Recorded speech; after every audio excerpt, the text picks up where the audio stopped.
በዛሬ ቪዲዮ 10 የወሲብ አይነቶች ወይ ደግሞ ፖዚሽኖችን ነው የምነግራችሁ። ከ18 ዓመት በታች ሊሆናችሁ የተከለከለ ነው። እነኚህን ፖዚሽኖች ሄዳችሁ ከባላችሁ ጋር ሞክራችሁት ባላችሁ ከናንተ ቅልጥ ያለ ፍቅር ቢይዘው በኋላ እኔ ኃላፊነቱን አልወስድም ተናግሬያለሁ። ምክንያቱም ይሄ እነኛ 10 ፖዚሽኖች ወንዶች በብዛት የሚወዷቸው ፖዚሽኖች ስለሆኑ እንግዲህ ምርጫው የናንተ ነው። ወደ ቪዲዮ እናልፋለን። አንዲት ሴት እንደዚህ ብላ ጠይቀኛለች። ሰላም እባክህ ለሴቶች በጣም ምቹና አሪፍ የሆኑ የአልጋ ጨዋታ አቀማመጦችን በቪዲዮ አሳየን፣ ሁልጊዜ አንድ አይነት መሆን ሰልችቶናል ብላለች። ይሄን ጥያቄ የጠየቅሽት በቪዲዮ ላሳያችሁ አልችልም ወይ ደግሞ ላሳይሽ አልችልም፣ ግን አንድ ነገር ማድረግ እችላለሁ፣ ልነግርሽ ግን እችላለሁ። ስለዚህ የምነግራችሁ ነገሮች አዳምጣችሁ ሄዳችሁ ፈታ ብላችሁ ነው ማድረግ የምትችሉት። ወደ ቪዲዮ። የመጀመሪያው ወንዶች እጅግ በጣም የሚወዷቸው የወሲብ አይነቶች ወይ ደግሞ አቀማመጦች መካከል የፊት ለፊት አቀማመጥ በእንግሊዝኛው the missionary ይባላል። በነገራችን ላይ እነኚህን ቪዲዮዎች ስሰራላችሁ አንዳንድ ግብዞችና አስመሳዮች እዚህ ጋር መታችሁ እንዴት እንደዚህ አይነት ትምህርት አስተምራለህ፣ እንዴት እንደዚህ አይነት ነገር አስተምራለሁ፣ እናገራለሁ፣ እደግመዋለሁ፣ አሁንም አስተምራለሁ፣ እናገራለሁ። ሲጀመር ማየት የማትፈልጉ ሰዎች ምን ሰራላችሁ እዚህ ቪዲዮ ላይ ቁጭ ብለሽ ከኮመኮምሽ በኋላ እንዴት እንደዚህ አይነት እኛኛኛኛት ያለሽ መጥተሽ ዞር በይ እንጂ ዞር ማለት ትችላለሽ። ይሄንን ቪዲዮ የምሰራው የትዳር ህይወታቸውን ማስተካከል ለሚፈልጉ በትዳር አለመግባባት በዚህ በወሲብ አለመጣጣም የተነሳ የትዳር ህይወታቸውን እያፈረሱ ልጆቻቸውን ለሚበትኑ ሰዎች ስለሆነ እንዳይበተን ሁሉ ነገር ጥሩ እንዲሆን ስለሆነ የምሰራው በደንብ አድርጋችሁ መማር የምትፈልጉ ብቻ አዳምጡ።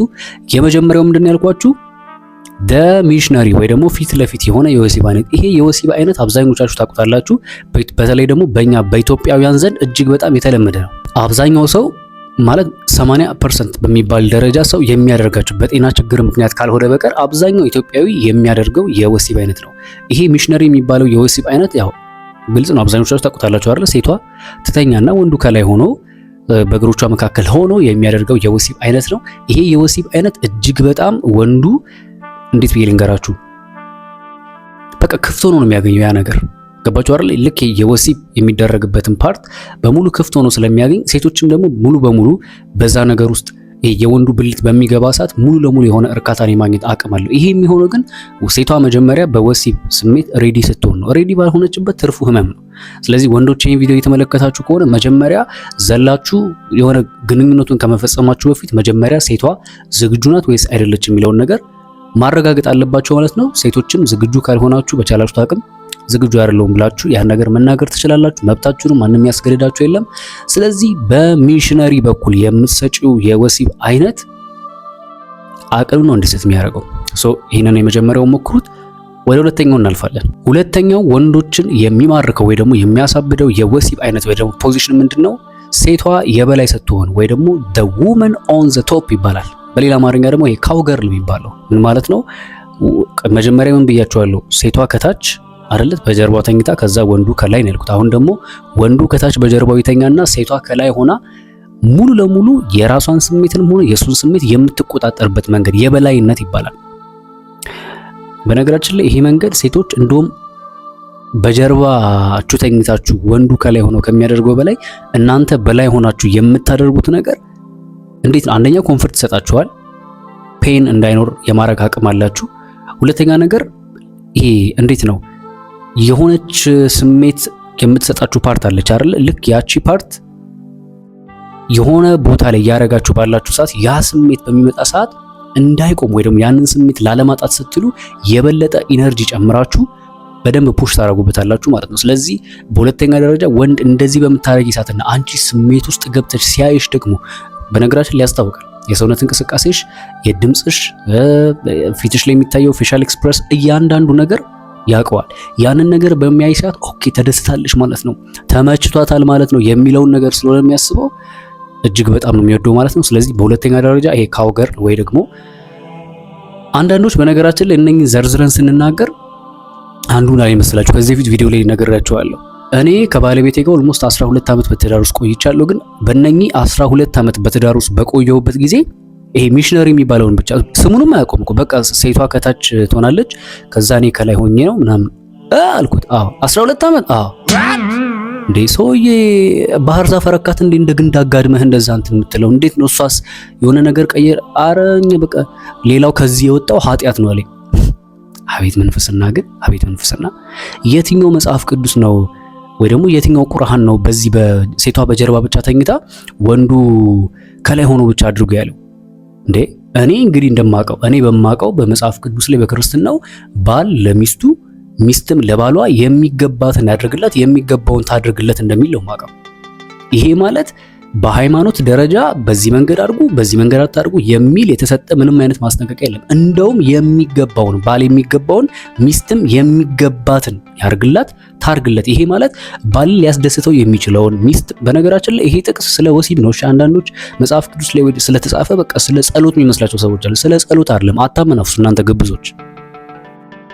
በግልጽ አንስተን ስንነጋገር እንትን ነው ይመስላችሁ አይደል? በቃ የሆነ አሁን ስለ ምግብ አንስቼ ባወራ ኖርማል ነው ትሰሙኛላችሁ አይደል? ስለ እግር ባወራ ኖርማል ነው። ስለ ወሲብ ሳወራ ግን ያሬውት ዩት ይባላል ወሬውላ። ለማንኛውም ሁለተኛው ሴቷ ከላይ ሆና የምታረገው ነው። ስለዚህ ነፃ ሆናችሁ ሪላክስ አድርጋችሁ ስሜታችሁን በሚገባ መንገድ እያጣጣማችሁ ማድረግ ትችላላችሁ ማለት ነው። ሁለተኛው ይሄ ነው። ወደ ሶስተኛው እናልፋለን። በሶስተኛ ደረጃ ወንዶች የሚወዱት የፖዚሽን አይነት የጎንዮሽ ይባላል ወይ ደግሞ ዘ ስፖይኒንግ ፖዚሽን ወይ ደግሞ ሳይድ ይባላል። ይሄ ማለት በጎን ይሄን የምነግራችሁ ለማታውቁ ሰዎች ነው። እሺ በጎን የሚባል ደግሞ አለ። ሁለታችሁም ሴቷም ወንዱም በጎን ይሆናሉ። ከዛ በኋላ ምን እንደነግራችሁ ፈልጋችሁ ነው? ከዛ በኋላ ነው ምን አዲስ ነገር አለ? ያው በጎን ትሆናላችሁ። ከዛ ወንዱ በጀርባ በኩል ይሆናል። ሴቷ ከፊቱ ትሆናለች። ጀርባሽን ትሰጫለሽ፣ በጎን ትሆኛለሽ። ከዛ በኋላ እርግጠው ነው።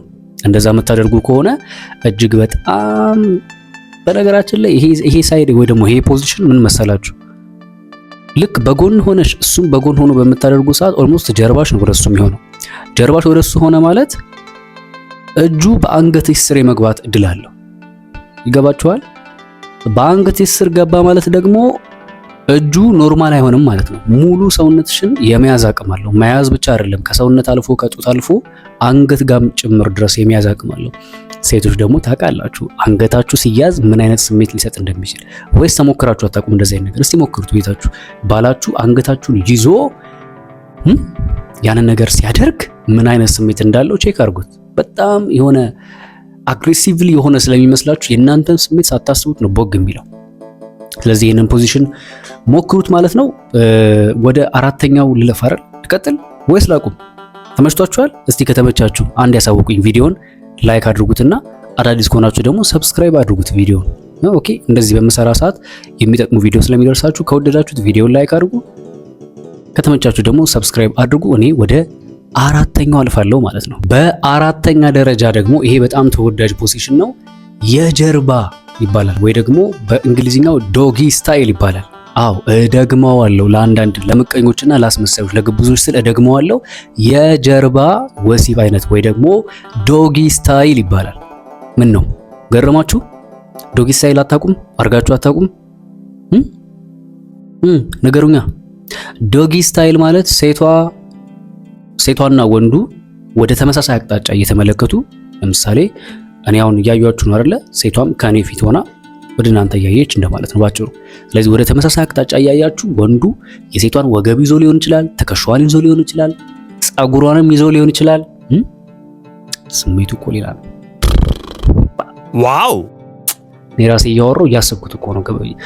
አስባችሁታል? ወደ ተመሳሳይ አቅጣጫ ሆኖ በቃ ምንም አይዝሽ ነገር አለ። ከዛ በኋላ ምን እርገጠው ነው በቃ። ከዛ በኋላ ያው የስሜታችሁ ከፍ ይላል፣ ቦግ ይላል ማለት ነው። ስለዚህ ይህን ሞክሩት። ዶጊ ስታይል ይባላል። ይሄ በብዛት የተለመደ ነው። አንዱ ምናለኝ በዚህ ጉዳይ፣ አረ ይሄ ለውሻ ስሙ ራሱ ዶጊ ከሚለው ከውሻ የመጣ ነው። ይሄ ከሃይማኖት ምናምን ከባህል የወጣ ነው ምናምን። አረ እባክህ ከሃይማኖት የወጣ ነው። አዎ ከሃይማኖት የወጣ ነው እያልክ ሚስትን እንደ ሬሳና እንደ ግንድ አጋድመህ ብቻ እንትን አድርግ፣ ይሰለቻታል። ከዛ በኋላ ትጣላለህ፣ ትዳርን ትበትናለህ። ሲነግሯችሁ አትወዱኝ እኮ ምን አይነት ኮሚኒቲ እንደሆነ አንዳንዴ ይገርመኛል። ሰው ሲነገረው አይወድ፣ ዝም ሲባል ሌላ ጣጣ። ምን ሆናችኋል? ቆይ ኤኒዌይስ እናንተ መስማት የምትፈልጉ ሰዎች ዶጊ ስታይልን ሞክሩት። ዞር በይ እስቲ አንቺ ዝም። ዶጊ ስታይልን ሞክሩት፣ በጣም አሪፍ ነው። በጣም ትወዱታላችሁ። ይሄ በነገራችን ላይ ሙሉ ለሙሉ ክፍት የማለት ነገር አለው። ሴቶች ይሄንን በምትሞክሩበት ሰዓት ላይ በቃ ዝም ብሎ ነው በቃ ዝም ብሎ የሚገባው ማለት ነው። ለዚህ ብዙም የሚያስቸግር ነገር አይኖረውም። ዶጊ ስታይልን ሞክሩት። ወደ አምስተኛው እናልፋለን። በአምስተኛ ደረጃ የዳሌ ከፍታ አቀማመጥ የሚባል ፖዚሽን እንዳለ ታውቃላችሁ? የዳሌ ከፍታ አቀማመጥ ማለት ለማታውቁት ልንገራችሁ፣ የተለመደ ነው። ልክ እንደ ሚሽነሪ አይነት ነገር ይሆንና ሚሽነሪ ማለት ቅድም ነግሬያችኋለሁ። ሴቷ በጀርባዋ ተኝታ ሁለት እግሯን ከፍታ ወንዱ ከላይ ሆኖ የሚያደርገው ብያችኋለሁ። ይሄ ደግሞ የዳሌ ከፍታ ማለት ከታች ከጀርባ በኩል ትራስ ነገር ወይ ደግሞ ከፍ ማድረጊያ ነገር ገብቶበት የሚደረገው የወሲብ ግንኙነት ማለት ነው። ምንድነው ልዩነቱ? ልዩነታቸውን ልንገራችሁ። ሚሽነሪ ሲሆን ሴቷ በጀርባዋ ስትተኛ ከታች ምንም ድጋፍ የሚባል ነገር ከታች አይገባም። ጀስት ከላይ ወንዱ በሚሆን ሰዓት ኦልሞስት ሙሉ ለሙሉ ልክ ሴቷ ላይ ተኝቶ ነው እንደዛ የሚያደርገው። ይሄኛው ግን ሚሽነሪ ነገር የሆነና የዳሌ ከፍታ ማለት ከታች ወገቧ ጋር ወይ ደግሞ ዳሌዋ ጋር ትራስ ነገር ወይ ደግሞ ከፍ ሊያደርግ የሚችል ነገር ሲገባ ተኝቶ ከሚያደርገው ይልቅ በጉርበቱ በርከክ ብሎ በእጁ ወገቧን አካባቢ ይዞ እግሯ ከፍ ብሎ የሚያደርገው አይነት የወሲብ ግንኙነት ነው። ይሄ የወሲብ ግንኙነት በነገራችን ላይ ወንዱ ሙሉ ለሙሉ ሲተኛ ሊሆን የሚችለው ደረቱም ጀርባውም ሁሉም ነገር ከላይ ነው ያለው።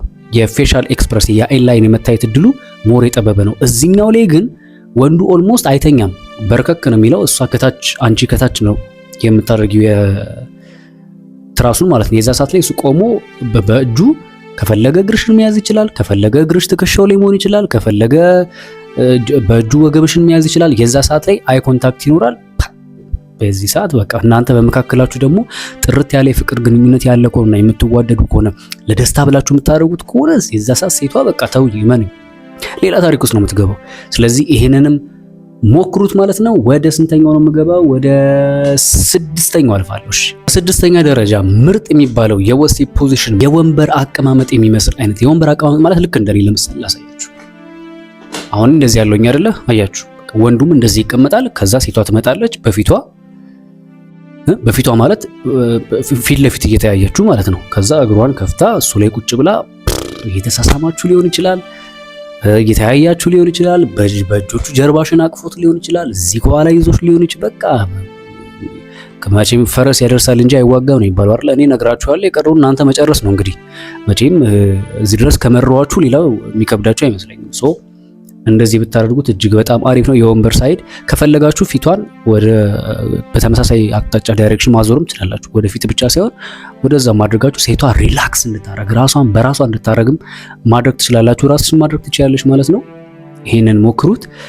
ወደ ሰባተኛው እናልፋለን። በሰባተኛ ደረጃ ደግሞ ይሄ ደግሞ ትንሽ ለየት ያለ ነው።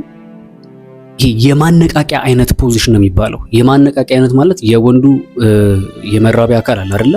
ያው ስሙን የማልጠራው ቪዲዮ እንዳይወርደው የወንዱ የመራቢያውን አካል ውስጥ አይገባም፣ የሴቷ ብልት ውስጥ አይገባም። ወይኔ የጠራሁት ይሄን ስም ከዘጎም ይገው በቃ እሺ። ለማንኛውም ዋናው እናንተ መማራችሁ ነው የሚፈልገው አለ አይደለ? አይገባም፣ ውስጥ አይገባም። ጀስት ከላይ የሴቷ ስሜት የሚሰጠው ቦታ አለ አይደለ? የትኛው ቦታ የቱ ጋር ነው ያላችሁት እናንተ ሴቶች? ታውቃላችሁ መቼም የቱ ጋር ሞር የሴት ልጅ ስሜት ምኑ ጋር እንዳለ በደንብ ታውቃላችሁ። ከላይ ከመግቢያው ከላይ ያለችውን ፓርት በወንዱ ምን ያ ነገር ስሙን ንገሩኝ፣ በወንዱ ገብቷችኋል ማለት ነው። ስለዚህ በዛ ስሜቷ እንዲነቃቃ ሴቷን ተች ማድረግ መነካካት ሰበቃ እንዲፈጠር ያደርጋል። ያ ነገር ደግሞ ሰበቃው ሲፈጠር ያው መቼም ሴቶች ታውቃላችሁ ያቺ ቦታ ስትነካካ ምን አይነት ስሜት እንዳለ መቼም ለእናንተ አልነግራችሁም። በቃ ራሳችሁን አታውቁትም። ስለዚህ እዛች ስፍራ ላይ ሳይገባ የሚደረግ ሰበቃ እጅግ በጣም ደስ የሚል ስሜት አለው ማለት ነው። ስለዚህ ይሄንን ሞክሩት። በሰባተኛ ደረጃ ወደ ስምንተኛው እናልፋለን። በስምንተኛ ደረጃ ምርጥ የሚባለው ፖዚሽን ምንድነው? የኤክስ ቅርጽ አቀማመጥ ወይ ደግሞ ኤክስ አይነት ማለት እንዴት ልበላችሁ? የወንዱና የሴቷ እግሮች ተጠላልፈው እንደማለት ነው። አሁንም አልገባችሁም? አላስረዳችሁ። ለምሳሌ ወንዱ እንደዚህ ተቀምጦ ከሆነ ሴቷ ትመጣና አንድ እግሯ በሱ መሃል፣ አሁን የገባችሁ ነው አይደል? አንድ እግሯ በሱ መሃል፣ አንድ እግሯ ደግሞ ከእግሩ ውጪ ይሆንና ነገርየውን ወደ ውስጥ አስገብቶ የሚደረግ የወሲብ ግንኙነት። ይሄ ሞር በጥልቀት እንዳይገባ ያደርግና ለሴቷ ለስለስ ያለ ስሜትን የመፍጠር ባህሪ ያለው ዝም ብሎ አይደለም የሚገባው፣ ራሷ እንድትጫወት ያደርጋል። ስለዚህ የኤክስ ቅርጽ የሚባል ተኝታችሁ ማድረግ ትችላለች። በነገራችን ላይ ብቻ በአጠቃላይ እግራችሁ ተጠላልፎ እንደማለት ነው። ይህንን የወሲብ አይነት ሞክሩት። ጥፌላት ነበር አመለጠችኝ። ለማንኛውም ይሄን ሞክሩት። ስንት ነው የቀረኝ? 2 ነው የቀረኛ። 9 እና 10 በጣም ምርጥ ናቸው። እነሱን ነግራችኋለሁ። ዞር በይ እሺ። ለማንኛውም 9 እና 10 ልንገራችሁ። 9ኛ ደረጃ ምርጥ የሚባለው ፖዚሽን ምንድነው? የአልጋ አቀማመጥ ይባላል። እደግመዋለሁ፣ የአልጋ አቀማመጥ። የአልጋ አቀማመጥ ማለት ለምሳሌ ሴቷ እቺ ዝም ባስቸግረኛለች ዛሬ። እሺ ሴቷ ምንድነው የምታደርገው? ወደ ታች ወደ አልጋው ወረድ ትልና አለ አይደለ የዳሌዋን ፓርት ብቻ ታስጠጓለች ወደ አልጋው። ከዛ ወንዱ ከአልጋው በታች ሆኖ ቆሞ ማለት ነው። ግልጽ ነው አይደለ? ሴቷ አልጋ ላይ ትሆናለች፣ ወንዱ ከአልጋው በታች ሆኖ ተንበርክኮም ሊሆን ይችላል፣ ቆሞም ሊሆን ይችላል። ብቻ ሴቷ ከላይ ሆና የምታደርገው የወሲብ አይነት። በተለይ ደግሞ ይሄ በዶጊ ስታይል ሆኖ ሴቷ ተንበርክካ የሚሆን ከሆነ ያለው ስሜት ልነግራችሁ አልችልም። በጣም አሪፍ ፖዚሽን ነው፣ ሞክሩት። በጣም ምርጥ ነው። ወደ 10ኛውና ወደ መጨረሻው እናልፋለን። በ10ኛና በመጨረሻ ደረጃ ምርጥ የሚባለው ፖዚሽን ምንድነው? ኧረ አንድ ነገር ላስቸግራችሁ። እንደው ከታች ሜንሽን ያረኩላችሁን ፍሬዘር ፍቃዱ 3 የሚለውን አዲሱን ዩቲዩቤን ፕሊዝ ሰብስክራይብ ብቻ አድርጉ። ሌላ ነገር ምንም አልፈልግም። ሰብስክራይብ ብቻ አድርጋችሁ ተመለሱ። በጣም የምትወዱኝ ከሆነና የረዷችሁ ያገዝኳችሁ ካላችሁ ፕሊዝ ሰብስክራይብ ብቻ፣ ሌላ ምንም ነገር አልፈልግም። ወደ 10ኛው አልፋለሁ። እንግዲህ በ10ኛ ደረጃ የእግር ድጋፍ ነው የሚሆነው። የእግር ድጋፍ ፖዚሽን ይባላል። ያ ደግሞ ምንድነው? ሴቷ በጀርባዋ ትተኛና ወንዱ እንዳልኳችሁ መተኛት ሳይሆን ተንበርክኮ ሊሆን ይችላል፣ ቆሞ ሊሆን ይችላል። የሴቷን እግር ትከሻው ላይ አድርጎ እግሯን እንዴት ለእግር ቢኖር አሳያችሁ ነበር። የለም እንጂ ብቻ ጭፍድድ አድርጎ ይዞ የሚያደርገው የወሲብ ግንኙነት እጅግ በጣም ቁጥጥር ውስጥ የገባ አይነት የወሲብ አይነት ነው። ወንዱ በሙሉ ቁጥጥር የሚያደርገው ነው። ሴቷ እግሯን ማጠላለፍን ወደ አንድ ሳይድ ማድረግ ትችላላችሁ። ሁለቱንም እግሮቻችሁን ከፈለጋችሁ ከፍታችሁም ማድረግ ትችላላችሁ ማለት ነው። ይሄ ነው እንግዲህ በ10ኛ ደረጃ። ሰብስክራይብ ስላደረጋችሁ አመሰግናለሁ። ማማከር የምትፈልጉ ሰዎች ካላችሁ ይኸው እዚህ ስልክ ቁጥር ማስቀምጥላችኋለሁ። ዩዘር ኔሙን ለቴሌግራም ተጠቀሙት። ስልክ ቁጥሩ እንደ ዋትስአፕ፣ ለኢሞ፣ ለኮሜራ መታችሁ በዛ ማውራት ትችላላችሁ። በሌላ ተመሳሳይ ቪዲዮ እስከምንገናኝ ባይ